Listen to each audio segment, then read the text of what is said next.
நீங்கள் நல்லா இருப்பீங்க. இந்த நாளிலும் நம்முடைய நேரம் தவறாமை என்பது சரியாக வாழ்க்கையில் கடைபிடிக்க வேண்டிய ஒன்று. நேரம் தவறினால் நமக்கு நாம் போக வேண்டிய ஃப்ளைட் மிஸ் ஆகும், போக வேண்டிய கார் மிஸ் ஆகும், போக வேண்டிய பஸ் மிஸ் ஆகும். அதன் மூலம் பெருத்த நஷ்டங்கள் நமக்கு ஏற்படும் என்பதை விளக்க வேண்டி ஒரு சிறிய நடந்து முடிந்ததை எப்படி அதை சரியாக செய்ய வேண்டும் என்பதை குறித்து நான் உங்களுக்கு சொல்ல ஆசைப்படுகிறேன். ஒரு 45 வருடங்களுக்கு முன்பாக ஒருவர் ஒரு ஆஃபீஸில் வேலைக்கு போக வேண்டிய நிலைமை ஏற்பட்டது.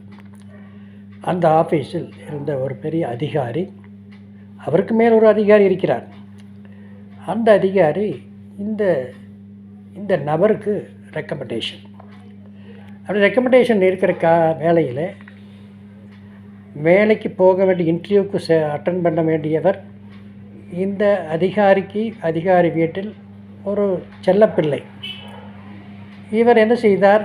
அவர் வீட்டில் விளையாடி கொண்டிருந்தார். யாரோடு விளையாடி கொண்டிருந்தார்? அந்த அதிகாரியோட மகனோடு விளையாடி கொண்டிருந்தார். அதிகாரியோட மகனோடு வீட்டில் விளையாடி கொண்டிருந்தது மட்டுமல்ல, இன்டர்வியூ டைமு அது நெருங்க ஆரம்பித்துவிட்டு திடீரென்று பார்க்கும்போது, ஐயோ இத்தனை மணிக்கு நம்ம அட்டன் பண்ணணுமே, என்ன பண்ணுறது என்று அந்த அதிகாரி மகனும் இவரும் சேர்ந்து அந்த காலத்தில் ஒரு டிவிஎஸ் 50 ஒரு தெருவை கடக்க முயன்ற போது அது உண்மை ஆகிவிட்டது. உடனடியாக டிராஃபிக் போலீஸ்காரர் பிடித்து விட்டார். பிடித்ததும் அல்லாமல் நேராக ஸ்டேஷனுக்கு கொண்டு போய் விட்டார். அந்த காலத்தில் ஸ்டேஷனுக்கு எடுத்து கொண்டு போவார்கள். ஆனால் இது வண்டியோடு நடக்கிட்ட ஸ்டேஷனுக்கு என்று போக வேண்டிய சூழ்நிலை ஆகிவிட்டது. ஒன்று நேரம் ஆகிக்கொண்டிருக்கிறது. இவருக்கு ரெக்கமெண்ட் பண்ண அதிகாரி, அவருக்கு மேலுள்ள அதிகாரி கேட்டுக்கொண்டிருக்கிறார். எங்கே அந்த நபரை காணவில்லையே அப்படின்னு கேட்டுக்கொண்டிருக்கும்போது இவர் அந்த போலீஸ் ஸ்டேஷன் சொல்கிறார், இந்த கம்பெனிக்கு தான் வந்திருக்கிறேன், இவர் தான் எனக்கு ரொம்ப தெரிந்தவர் சொல்லும்போது அவரை அங்கே எல்லோருக்கும் தெரியும். உடனே போலீஸ் ஸ்டேஷன் இவருக்கு ரெக்கமெண்ட் பண்ணின அதிகாரிக்கு ஃபோன் செய்தார்கள். உடனே வந்தவர் ஒரு பார்வை பார்த்தார். எப்படிப்பட்ட பார்வை? எரித்து விடுகிற மாதிரி பார்வை. அவர் சொன்னவுடன் ஓகே சார், விட்டுருங்க, நம்ம பையன்தான் என்று சொன்னவுடன் விட்டு விட்டார்கள். அவசரமாக ஓடி வேர்க்க ஓடிப்போய் நேராக இவருக்கு மேலதிகாரி ஒருத்தர் உள்ளே வா என்று சொன்னவுடன் உள்ளே போனார். உள்ளே போகும்போது இவர் வேர்த்து பூத்து, என்ன சார், ஏன் சார் இவ்வளோ லேட்டு, என்ன ஆச்சு உங்களுக்கு, இன்டர்வியூ கூட சரியாக வர முடியாதா? அவர் சொன்ன காரணத்தினால் உங்களுக்கு வேலைக்கு தருகிறோம், முதல் நாளே லேட்டா என்ற ஒரு கேள்வியை கேட்டு, வேலை உங்களுக்கு என்று தொடங்கி அதுக்குள்ளே இவர் மூச்சு போய் வந்துவிட்டது. அவருக்காக தருகிறோம் என்று சொல்லி முடித்தவுடன் அப்பாடி என்று மூச்சு விட்டார். எவ்வளவு வேதனை! கரெக்டான டைமுக்கு போகாதனா எத்தனை விளைவு! ஆனால் அன்றிலிருந்து இவர் ஒரு முடிவுக்கு வந்தார்.